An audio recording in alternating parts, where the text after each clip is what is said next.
Hello friends, welcome back to my channel পিউস world. আজকে recipe মিষ্টির দোকানের মতো ছোলার ডাল।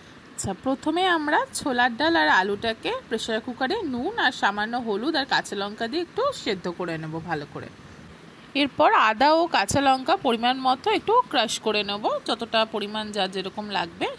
এরপর কড়াইতে পরিমাণ মতো সর্ষের তেল দিয়ে তার মধ্যে সাদা জিরে, তেজপাতা, শুকনো লঙ্কা আর অল্প পরিমাণ হিং দিয়ে সেটাকে ভালো করে ভেজে নিতে হবে। আর তার মধ্যে অ্যাড করে দেবো আমাদের আগে থেকে ক্রাশ করে রাখা কাঁচা লঙ্কা আর আদার পেস্টটা।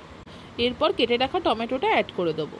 আর তারপর এর মধ্যে অল্প পরিমাণ নুন অ্যাড করে দেবো যাতে টমেটোটা তাড়াতাড়ি করে গলে যায়। এরপর এর মধ্যে সামান্য হলুদ আর কাশ্মীরি লঙ্কার গুঁড়ো অ্যাড করে নেবো, নিয়ে সেটাকে ভালো করে মিশিয়ে নেব। এরপর তেল ছেড়ে আসা পর্যন্ত মশলাটাকে ভালো করে কষিয়ে নেব। মশলাটা ভালোভাবে কষে আসলে আগে থেকে সেদ্ধ করে রাখা যে ডাল আর আলুর যেটা ছিল, ডাল আর আলু সেদ্ধটা, সেটা তার মধ্যে অ্যাড করে দেবো। আর সামান্য পরিমাণ চিনি দিয়ে দেবো। চিনিটা একটু বেশি দেবো, কেননা মিষ্টির দোকানে ডাল তো একটু মিষ্টি মিষ্টি হয়, মানে ছোলার ডাল, তো সেই জন্য চিনি দিয়ে দেবো। দিয়ে ওটাকে ভালো করে ফুটিয়ে নেবো যতক্ষণ না ভালো একটা স্মেল চলে আসছে। এরপর ডালটা ঘন হয়ে আসলে তার মধ্যে কাসুরি মেথি ছড়িয়ে এই ডালটাকে সার্ভ করে দেবো গরম গরম।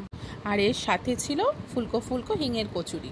তাহলে কেমন লাগলো আমার রেসিপিটা অবশ্যই জানিও কমেন্ট, আর অবশ্যই নিজেরা ট্রাই করো।